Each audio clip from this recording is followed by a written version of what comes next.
Hello and welcome to Madhyam IAS. Imagine करिए कि Delhi is choking with an AQI of 800। Delhi और NCR के आसपास के इलाकों में पानी खत्म होता जा रहा है और जो उसके आसपास के पेड़ पौधे और जानवर हैं उनके पास रहने की जगह नहीं है और दिल्ली एक डेजर्ट बनता जा रहा है। यही होगा अगर हम आज की डेट में अरावली हिल्स को, जो कि एक बहुत इंपॉर्टेंट टॉपिक है करंट अफेयर्स में और न्यूज़ में, उसको प्रोटेक्ट करने से अगर हम नहीं एबल हो पाए उसको प्रोटेक्ट करने के लिए। ये इसका नतीजा होने वाला है in the future if we are not very very careful today.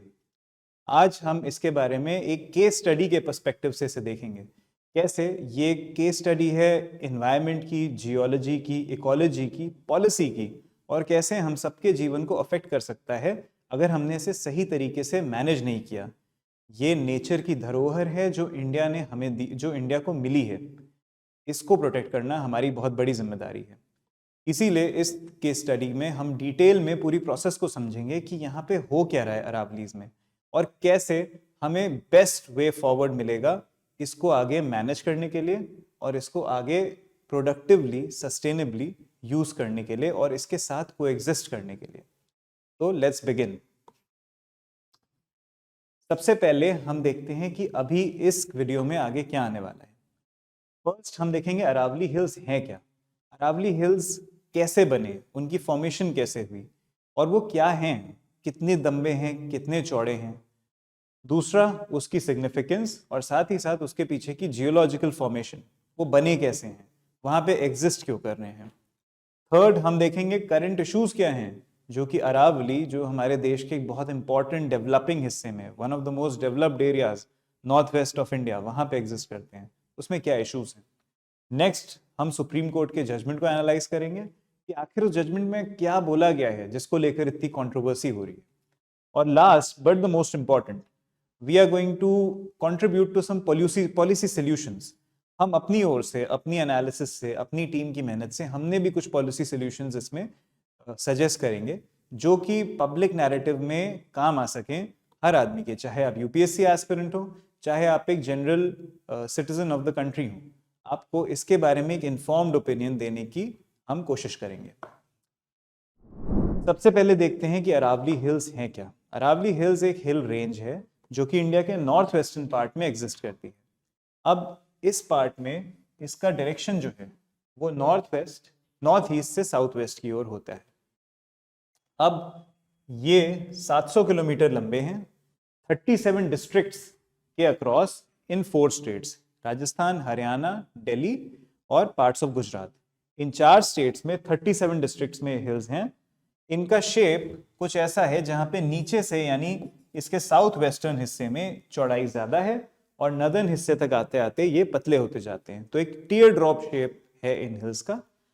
इनका मैक्सिमम एलिवेशन सदर्न पार्ट में है जहां पे इसकी हाईएस्ट पीक गुरु शिखर है माउंट आबू के पास। नॉर्थ में दिल्ली की ओर आते आते इनकी हाइट कम होती जाती है और ये बेसिकली वहां पे खत्म हो जाते हैं। तो ये अरावली की ज्योग्राफी थी। अब हम आते हैं कि ये बने कैसे थे। तो अब हम इसकी जियोलॉजी पे आते हैं। अरावली हिल्स एक एंशिएंट लैंडफॉर्म का पार्ट है। उस एंशिएंट लैंडफॉर्म में हम देखेंगे कि 2 क्रेटॉन्स थे। क्रेटॉन यानी एंशिएंट लैंड मासेस। ये थे अरावली क्रेटॉन और एक था बुंदेलखंड क्रेटॉन। ये दोनों जो एंशिएंट लैंड मासेस थे ये एक पॉइंट पे एक दूसरे की तरफ आए। जब ये एक दूसरे की तरफ आए तो बीच में जो डिप्रेशन था, जिसमें कि चारों ओर से आते हुए कुछ कुछ सेडिमेंट्स, कुछ कुछ मिनरल्स, ये सब इकट्ठे हो रहे थे, ये बीच में स्क्वीज आउट होके अपलिफ्ट हो गए और यहाँ पे एक माउंटेन रेंज बनी। यहाँ पे एक डेपोजिशन के बाद अपलिफ्टमेंट होके माउंटेन रेंज बनी जिसे अरावली हिल्स कहते हैं आज की प्रेजेंट डेट में। ये इसका था जियोलॉजिकल फॉर्मेशन। इसके अलावा हम यहाँ पे देखेंगे कैसे ये दोनों हिल्स सिमिलर फैशन में एक दूसरे की तरफ आए, बुंदेलखंड क्रेटॉन और अरावली क्रेटॉन, और अरावली मोबाइल बेल्ट या अरावली हिल्स बने। उसी के मैप में हमने समझा कि यानी एंशिएंट हैं ये, इनकी एज 25,000 लाख साल है। तो यानी 25,000 लाख साल पुराने माउंटेन्स थे जिनको कि आज सुप्रीम कोर्ट ने डिफाइन किया है। डिफाइन करने की कोशिशें पहले भी रही हैं और डिफाइन किया भी जा चुका है, बट सुप्रीम कोर्ट ने फाइनली कंक्लूड किया है कि इसकी डेफिनेशन क्या है।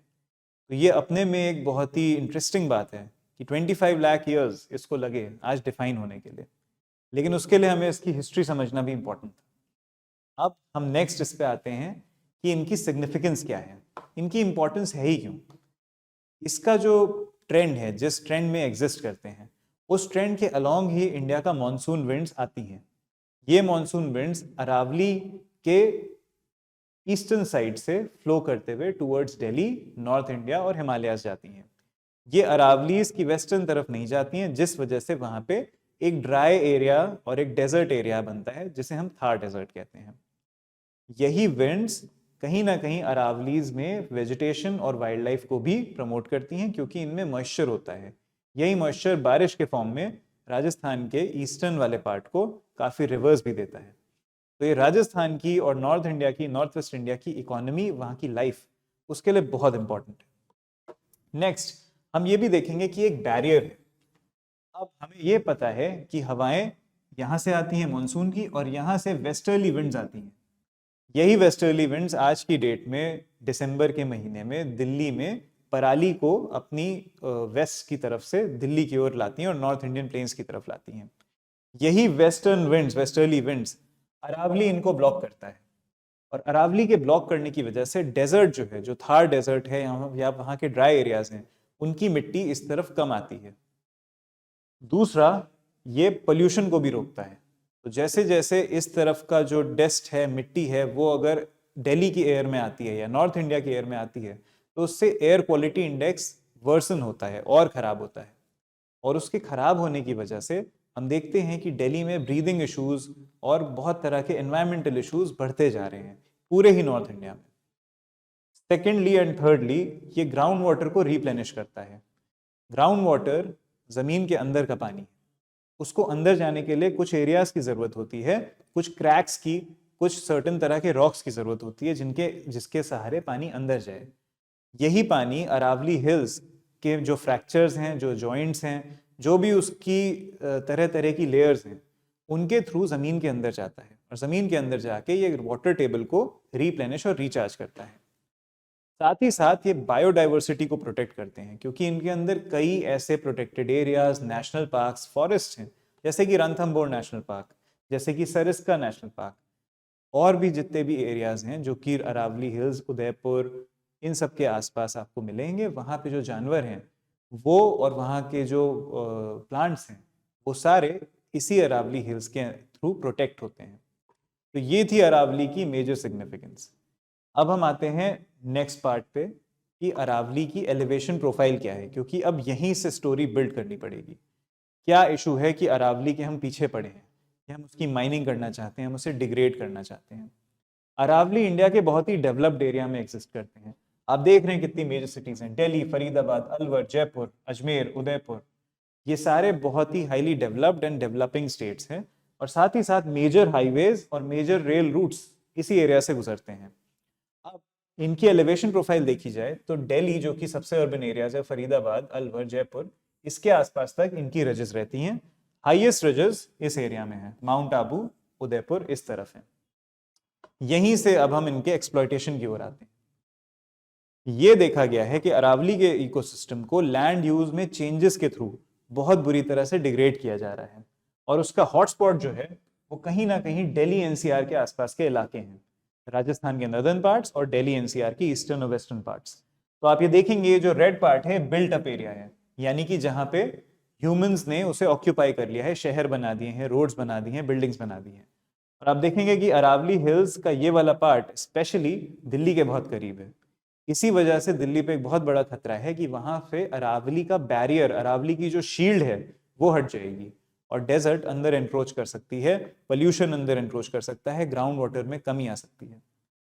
तो ये unregulated mining, land use changes और एनसीआर 2041 प्लान, ये तीन चीजें इसमें बहुत बड़े डेंजर के निशान हैं। क्योंकि ये अनरेगुलेटेड माइनिंग और लैंड यूज चेंजेस, एक तो ये अरावलीज को डिग्रेड करेंगे, उनको तोड़ेंगे, उनको खत्म करेंगे, उनका एलिवेशन उसे और रिड्यूस किया जाएगा। अरावलीज का एवरेज एलिवेशन वैसे ही काफी लो है, क्योंकि बहुत एंशिएंट माउंटेन्स हैं, 25 lakh years, 25,000 lakh years old, इसीलिए पहले ही लो थे और अभी और लो होते जा रहे हैं। साथ ही एनसीआर का 2041 ड्राफ्ट प्लान ये कहता है कि दिल्ली में अब मिनिमम, या दिल्ली एनसीआर में मिनिमम फॉरेस्ट कवर का कोई क्राइटेरिया नहीं है। इसके पहले क्राइटेरिया 10% फॉरेस्ट कवर का था, बट अब ऐसा कोई टारगेट नहीं है। साथ ही साथ ये कुछ ऐसे डेवलपमेंट की प्लानिंग करता है जिसमें कि अरावलीज के रिसोर्सेज का कंस्ट्रक्शन में बहुत यूज होने वाला है, और साथ ही साथ रोड बनाने के लिए और माइनिंग वगैरह के लिए। तो ये एक तरह का डेंजर सिग्नल है। अब हम नेक्स्ट एविडेंस पे आते हैं कि हम कैसे कह रहे हैं। ये 2014 की फोटो है और ये 2024 की बखिरजा हिल की। यहाँ पे हम बहुत क्लियरली देख रहे हैं कि ये एरिया जहाँ पे इतनी कोई खास माइनिंग नहीं थी, आज की डेट में 2024 में माइनिंग कितनी जल्दी, कितनी रैपिडली प्रोग्रेस करी है। ये यहाँ के एनवायरनमेंट के लिए थोड़ा सा रिस्की है, डेंजरस है, और इसी पे हमें ध्यान लगाना है कि ये कहाँ करनी है। बिना माइनिंग के तो डेवलपमेंट होने नहीं वाला, बिना माइनिंग के हमारी प्रोग्रेस रुकेगी। Mining economic activity as a country उसकी बैकबोन है, बट वो कहाँ करनी है और कब करनी है और कितनी करनी है, ये हमारे हाथ में है। यही हम आगे देखेंगे कि अब इसको कैसे प्रोसीड करना चाहिए हमें। सबसे पहले सुप्रीम कोर्ट के जजमेंट पे आ जाते हैं। ये जजमेंट 2025 के नवंबर में आया है, जहां पे सुप्रीम कोर्ट ने finally based on multiple expert opinions, जैसे कि from geological survey of India एक सेंट्रली एम्पावर्ड कमेटी बनी थी, अलग अलग पुराने जजमेंट्स, उनकी बेसिस पे और कई साइंटिफिक रिसर्च की बेसिस पे एक फाइनल डेफिनेशन को एक्सेप्ट किया है। इस डेफिनेशन में उन्होंने दो चीजें डिफाइन करी हैं, एक तो अरावली हिल्स क्या है और दूसरा अरावली रेंज क्या है। अरावली हिल्स हर वो हिल्स हैं जो इन 37 डिस्ट्रिक्ट्स में 4 स्टेट्स के अक्रॉस एग्जिस्ट करते हैं, जो कि 100 मीटर एलिवेशन पे हैं from the lowest contour near the surface. तो जहां से वो हिल राइज कर रहा है उससे 100 मीटर की हाइट पे जितने भी हिल हैं वो अरावली हिल्स के अंदर, वो अरावली हिल्स उसके ऊपर से शुरू होते हैं। तो अब क्योंकि अरावली हिल्स को ये माना गया है कि उनकी जो हाइट है वो पहले ही बहुत कम है, तो ये देखा जाएगा कि अरावली हिल्स के अंदर 90% से ज्यादा जो इस रेंज में हिल्स आते हैं वो इसमें एक्सक्लूड हो रहे हैं, क्योंकि सभी की हाइट 100 मीटर से कम है लोकल एस्पेक्ट में, सी लेवल से नहीं, from the local contour, from the local level. तो वहां से 100 मीटर के अंदर तक जितने हैं उसी को हम अरावली हिल्स कहेंगे। इस 100 मीटर के ऊपर जो है उसी को हम अरावली हिल्स कहेंगे। 100 मीटर के नीचे तक अरावली हिल्स नहीं कहा जाएगा। अब ये है इसकी सारी समस्या। जब हमने इसको डिफाइन कर दिया और हमने इसका 100 मीटर एलिवेशन तय कर दिया, तो मैक्सिमम ऑफ द एरिया इसमें जो हिली पार्ट है वो एक्सक्लूड हो जा रहा है, क्योंकि वो 100 मीटर की हाइट के सारा नीचे ही है। तो अब इस वजह से सब लोग यहाँ पे डरे हुए हैं। उसके अलावा अरावली रेंज वो है कि जो 2 अरावली हिल्स हैं उनसे 500 मीटर के रेडियस में जितना भी पार्ट है उसको अरावली रेंज कहा जाएगा। तो ऐसे हिल्स जो 100 मीटर के और उनके 500 मीटर का एरिया, ये सब अरावली रेंज में आएगा। ये डेफिनेशन मर्फीज की डेफिनेशन है। मर्फीज डेफिनेशन के थ्रू हमने इसको डिसाइड किया है फाइनली सुप्रीम कोर्ट ने। दूसरा, एक और बात तय हुई है कि till a sustainable mining management plan, कि माइंस को कैसे हमें सस्टेनेबली मैनेज करना है उसका प्लान बनता है, तब तक यहाँ पे जितनी नई माइनिंग लीज हैं उन्हें रोक दिया गया है। हाउएवर जो एग्जिस्टिंग माइनिंग लीजेस हैं जो अभी भी चल रही हैं उनको एक्सपैंड किया जा सकता है, या फिर अगर लैंड को इस क्राइटेरिया पे रिक्लासिफाई कर दिया गया कि अरावली हिल्स वो पार्ट है कि नहीं, तो भी वहां पे माइनिंग पॉसिबल होगी। यही इश्यूज हैं जिसको सब लोग पॉइंट आउट कर रहे हैं कि ऑन पेपर हमने 99% अरावलीज करीब करीब कंजर्व कर दिए हैं, लेकिन ऑफ पेपर यानी कि जब हम प्रैक्टिकलिटी में आते हैं तो एक पॉसिबिलिटी है कि बहुत सारा एरिया हम माइनिंग के लिए ओपन अप कर सकते हैं, एक्सप्लॉयटेशन के लिए ओपन अप कर सकते हैं। इसी के अगेंस्ट इस तरह के सॉल्यूशंस प्रपोज किए जा रहे हैं जो कि गवर्नमेंट जिन पे वर्क कर रही है, जैसे कि Aravalli great green wall project, जहां पे अरावलीज के जंगलों को एक्सटेंड किया जाएगा up till the jungles of the Terai region of the Himalayas. तो तराई रीजन तक, जो कि प्लेन्स हिमालय के बाद सबसे पहला जंगली रीजन आता है, वहां तक हम इसको एज अ कॉरिडोर एक्सटेंड कर देंगे। इससे क्या होगा कि यहाँ की बायोडाइवर्सिटी, यहाँ के एनिमल्स, उनके लिए मूवमेंट के लिए एक रास्ता बन जाएगा और healthy exchange of wild life हो सकता है। प्लांट्स को यहाँ पे ग्रोथ करने का मौका मिलेगा, जिस वजह से इस पूरे एरिया की इकोलॉजी प्रोटेक्ट हो जाएगी। इनफैक्ट दिल्ली जैसा एरिया भी पराली के इफेक्ट से और डेजर्ट्स के इफेक्ट से बच सकता है। तो ये एक पॉजिटिव स्टेप है। इसके अलावा भी लेकिन कुछ स्टेप्स हैं जो हम रिकमेंड करेंगे। सबसे पहला, इसकी डेफिनेशन। इसकी डेफिनेशन अभी सिर्फ हाइट की बेसिस पे है कि 100 मीटर तक के हिल्स वो उनको अरावली में काउंट करना है, लेकिन हमें लगता है कि इसकी डेफिनेशन को थोड़ा सा और साइंटिफिक करना चाहिए। इसकी डेफिनेशन में जियोलॉजी का पार्ट बहुत इंपॉर्टेंट है कि अरावली हिल्स के जो रॉक्स हैं उस बेसिस पे उनको डिफाइन किया जाए, वहाँ का जो सॉइल है उस बेसिस पे अरावली हिल्स को डिफाइन करें। उसके अलावा वहाँ की इकोलॉजी, वहाँ पे किस तरह के प्लांट्स हैं, किस तरह के एनिमल्स हैं। अगर एक तरह के प्लांट्स और एनिमल्स हिल्स से 500 मीटर के बजाय 1 किलोमीटर दूर भी मिल रहे हैं तो भी वो अरावली के ही जोन के अंदर आएगा। तीसरा, हाइड्रोलॉजी। कहाँ कहाँ से पानी रिचार्ज हो रहा है, कहाँ कहाँ से पानी फ्लो कर रहा है अरावली हिल्स में, वो सारे एरियाज भी अरावली के अंदर ही आने चाहिए। अगर सपोज एक नदी है जो कि अरावली के थ्रू रिचार्ज हो रही है, तो उस पर्टिकुलर रिचार्ज एरिया अगर वो पहाड़ के एरिया से दूर भी है तो भी उसे इंक्लूड करना चाहिए अरावलीज की डेफिनेशन। नंबर 2, एनसीआर का 2041 प्लान जिसको हमने इनिशियली डिस्कस किया था, उसमें हमें फॉरेस्ट कवर को एक पर्टिकुलर टारगेट देना पड़ेगा कि एनसीआर में कितना फॉरेस्ट कवर होना चाहिए, और उसके लिए हमें कुछ कंजर्वेशन जोन्स बनाने पड़ेंगे जो कि पुराने प्लान में थे लेकिन अब नए प्लान में नहीं है। वी हैव टू इंश्योर कि नो गो एरियाज हों जहाँ पे कोई भी माइनिंग, कोई भी एक्सप्लॉयटेटिव एक्टिविटी ना हो सके। तीसरा, हमें एग्जिस्टिंग माइंस का एनफोर्समेंट स्ट्रॉन्ग करना पड़ेगा, क्योंकि अब एक पॉसिबिलिटी है कि एग्जिस्टिंग माइंस के अंदर माइनिंग को बढ़ाया जा सके। भले ही नई माइनिंग लीज नहीं दी जा सकती लेकिन एग्जिस्टिंग माइंस को बढ़ाया जा सकता है।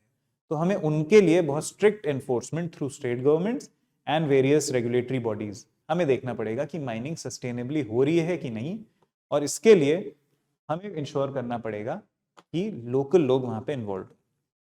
चौथा, अरावली का रॉ मटेरियल यूज वो हमें कम करना पड़ेगा। वो हम कम कर भी सकते हैं। अरावली का right now at this moment ज्यादातर रॉ मटेरियल यूज होता है बिल्डिंग और कंस्ट्रक्शन के लिए, खासकर इस वेरी डेवलप्ड वेस्टर्न इंडिया में। ये हम यूज कर सकते हैं through demolished waste, through urban waste. जो भी हमारा कंस्ट्रक्शन का वेस्ट निकलता है हम उसी को रिसाइकिल अगर कर दें, rather than mining for new rocks and new such aggregate products, जहाँ पे कि पत्थरों को तोड़ तोड़ के बिल्डिंग स्टोन्स बनाया जाए। हम एग्जिस्टिंग पुराने जो हमारे स्ट्रक्चर्स हैं, पुरानी बिल्डिंग्स है, पुराना जो कंस्ट्रक्शन मटेरियल है, उसी को रिसाइकिल अगर करें, उसी को अगर हम इम्प्रूव करके उसी से नए ब्लॉक्स बिल्डिंग के बनाएं, तो अरावलीज का रॉ मटेरियल यूज काफी कम हो सकता है। इनफैक्ट हमें एक दूसरी तरह के रॉ मटेरियल पे फोकस करना पड़ेगा अरावलीज में, जो कि वहां के क्रिटिकल मिनरल्स है। अरावली हिल्स में एक एरिया है सिवाना रिंग, जहाँ पे कि क्रिटिकल मिनरल्स का बहुत बड़े बड़े डिपॉजिट्स हैं जिनकी एक्सप्लोरेशन एक्सप्लॉयटेशन चलने वाला है। अब उसी को हमें डिटेल वे में करना है और उन एसेट्स पे फोकस करना है, उन कमोडिटीज पे जो हमारे ग्रीन ट्रांजिशन, हमारे एनर्जी ट्रांजिशन में सपोर्ट करें। तो हमें हर कमोडिटी को अरावली से माइन नहीं करना है, लेकिन कुछ को हम कर सकते हैं और उन्हीं पे हमें फोकस करना चाहिए जिनसे हमें अच्छी वैल्यू भी मिलेगी, जिसमें कि क्रिटिकल मिनरल्स, क्रिटिकल मेटल्स जैसे टंगस्टन, रेयर अर्थ एलिमेंट्स, ये सब आते हैं। उसके अलावा कम्युनिटी बेस्ड मैनेजमेंट वो बहुत इंपॉर्टेंट होने वाला है। अगर हम कम्युनिटी बेस्ड मैनेजमेंट करेंगे अरावली हिल्स का, जहाँ पे लोकल लोगों की कोऑपरेटिव बॉडीज अगर बनाएं जो कि माइनिंग में इन्वॉल्व हो, जिनको की वेलफेयर जिनका उससे लिंक्ड हो, जिनको की एम्प्लॉयमेंट मिलेगा उससे, अगर कोई माइनिंग होगी तो उसकी रॉयल्टी उन्हें मिले, तो कुछ फायदा है वहाँ की माइनिंग का। उसके अलावा हमें यह भी इंश्योर करना पड़ेगा कि लोकल लोगों को वहाँ के डिस्ट्रिक्ट जो मिनरल फंड्स हैं उससे वहाँ के डेवलपमेंट के प्रोजेक्ट्स को अंडरटेक किया जाए। सेकेंडली, जल पंचायत जैसी इनिशिएटिव्स को हमें प्रमोट करना चाहिए, जहाँ पे पानी का मैनेजमेंट, नेचुरल रिसोर्सेज का मैनेजमेंट वो भी लोग ही करें, लोकल लोग करें। सोशल ऑडिट्स ऐसे हर प्रोजेक्ट का ग्राम सभा के थ्रू होना चाहिए, जहाँ पे ग्राम सभा या लोकल बॉडीज डिसाइड करें कि वहाँ पे डेवलपमेंट किस तरह से होना चाहिए, कहाँ कहाँ होना चाहिए, ये सब। और ट्राइबल्स को, शेड्यूल्ड ट्राइब्स को उस एरिया में जो काफ़ी रहते हैं, उनको इसमें हमें पार्टिसिपेंट बनाना चाहिए, विमेन को इसमें पार्टिसिपेंट बनाना चाहिए, उनको हमें वॉइस देनी पड़ेगी। और उसका सबसे अच्छा तरीका है कोऑपरेटिव के साथ माइनिंग करना रादर देन कॉर्पोरेट्स के साथ माइनिंग करना। कॉर्पोरेट्स को एक तरह से टेक्नोलॉजी और लार्जर प्रोजेक्ट्स के लिए हमें रखना पड़ेगा, और कोऑपरेटिव्स को हमें ओवरसी करने के लिए, इसके पीछे के डिसीजन मेकिंग में इन्वॉल्व करने के लिए उनको भी इंक्लूड करना पड़ेगा। यही वो तरीके हैं जिसके थ्रू हम अरावलीज को सस्टेनेबली कंजर्व कर सकते हैं। इसके अलावा ये बात तय है कि हमें खतरा है, अरावलीज तो रहेंगे ही। जो चीज़ 25,000 लाख साल से पृथ्वी पर है, धरती पर है, जो कि रिसेंटली हिमालयन ओरोजिनी के बाद फिर से ऊंची उठी है, जहाँ पे अभी भी कुछ कुछ निशानियां ऐसी हैं कि अरावली कुछ कुछ जगहों पे अपलिफ्ट हो रहा है, कहीं कहीं ऊपर भी आ रहा है। तो अरावली रेंज तो शायद कहीं नहीं जाने वाली, हम लेकिन शायद चले जाएंगे अगर हम अरावली इसको डिस्टर्ब करते हैं, उनको उसकी लिमिट के बियॉन्ड अगर हम एक्सप्लॉइट करते हैं। तो खतरा हम पे है और हमें अपनी जिम्मेदारी उठानी है। धरती प्लैनेट वो कहीं ना कहीं जिंदा रहेगा, लेकिन ह्यूमंस हैं, लोकल लोग हैं, जो बच्चे हैं जिनकी हेल्थ पे इफेक्ट आएगा, जो फ्यूचर जनरेशंस हैं, उनके लिए इम्पोर्टेंट है। होपफुली ये केस स्टडी आपको अच्छी लगी हो, और for such further detailed and in depth analysis of issues, keep us following and keep following us, keep sharing our content and like it, and hopefully आगे आने वाले समय में हम इस इशू में जो फॉरवर्ड डेवलपमेंट्स होंगे उस पर फोकस करते रहेंगे। Thank you.